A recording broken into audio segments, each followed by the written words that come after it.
आमचाच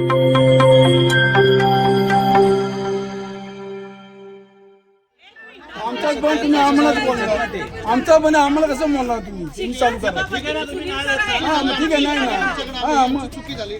तुम्ही बोलवलं पेशंटला तुम्ही रिक्षा चालू ठेवताय, त्यांना ऑप्शन ॲम्ब्युलन्स आहे, तुम्ही त्यांना दारात देताय रिक्षा, ठीक आहे पेशंट आहे, मग तुम्ही मुलांना का डावळताय? मी बोललो असं तर त्यांना बी नाही देत तुमच्यापासून. असं नाही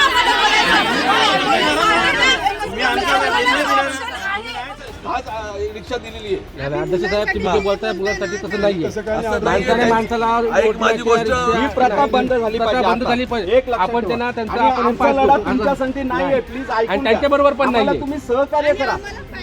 तर मग असं नाही झालं पाहिजे, नाहीतर मग आमच्या मुलांना रिक्षा 20 तरी आल्याच पाहिजे. मुलांची पहिली मुलं आणि वृद्ध म्हणजे जे म्हातारे कोण आहेत त्यांच्यासाठी होते, मग त्यांच्यासाठी आल्याच पाहिजेत. मग त्याच्यासाठी नाही तर मग आम्ही रिक्षा का चालू करून जाऊ? मग 54 पण नको आम्हाला, 94 पण नको.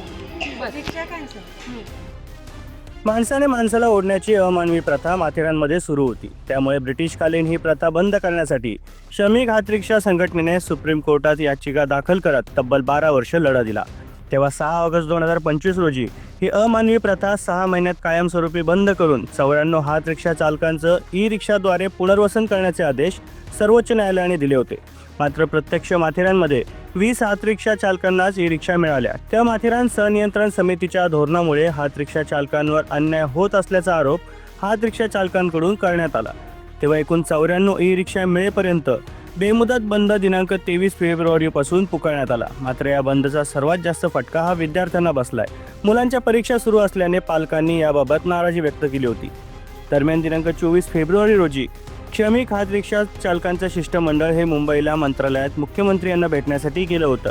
मात्र अर्थसंकल्पीय अधिवेशन सुरू असल्याने भेट झाली नसली तरी आमदार महेंद्र थोरवे यांनी जिल्हाधिकारी रायगड यांच्याशी चर्चा करून मार्ग काढण्याचा प्रयत्न केला. मात्र सायंकाळी माथेरान येथे शिष्टमंडळ आल्यावर एकूण 94 ई रिक्षा मिळेपर्यंत बंद सुरूच ठेवण्याचा निर्धार संघटनेकडून व्यक्त करण्यात आला. त्या माथेरान कम्युनिटी सेंटर येथे मोठ्या प्रमाणात जमलेले पालक यांच्यामध्ये संतापाची लाट उसळली. पालकांनी सांगून देखील ई रिक्षा चालक हे आपल्या भूमिकेवर ठाम असल्याने पालक देखील चांगलेच संतापले. विद्यार्थ्यांसाठी ई रिक्षा नसतील तर ई रिक्षा नकोच अशी भूमिका पालकांनी घेतली. पण आता आमच्या मुलांना गैरसोय अशी झालेली आहे की ते लोक रिक्षा 20च्या रिक्षा आहेत त्या आम्हाला द्यायला मागत नाही आहेत. 7 रिक्षा नगरपालिकेच्या आहेत त्यासुद्धा ते बोलतात तोडमोडीमध्ये गेलेले, त्याच्यामुळे त्यासुद्धा आम्हाला मिळणार नाही आहे. तर उद्या आम्ही शिव सरांकडे जाणार आहोत, सुप्रिटेंडंट ऑफिसमध्ये जाणार आहोत. काय निर्णय लागणार आहे तेव्हाच कळेल आम्हाला. आणि नाही झाल्या आमच्या मुलांना नाही भेटल्या तर आम्ही रिक्षा कायमच्या बंद करण्यासाठी आम्ही आंदोलन पण करायला तयार आहोत. यावेळी थेट नगराध्यक्ष चंद्रकांत चौधरी यांनी देखील समजावण्याचा प्रयत्न केला. मात्र ई रिक्षा चालकांचा निर्णय ठाम होता.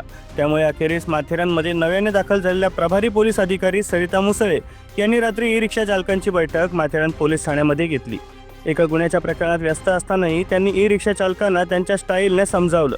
भलेही तुमचा प्रश्न सुटेपर्यंत बंद सुरू ठेवा, पण विद्यार्थ्यांवर अन्याय होता कामा नये, अन्यथा पोलिसांना कारवाईचा बडगा उगारावा लागणार अशी तिखट शब्दात समज दिल्याने ही मध्यस्थी यशस्वी ठरली आहे.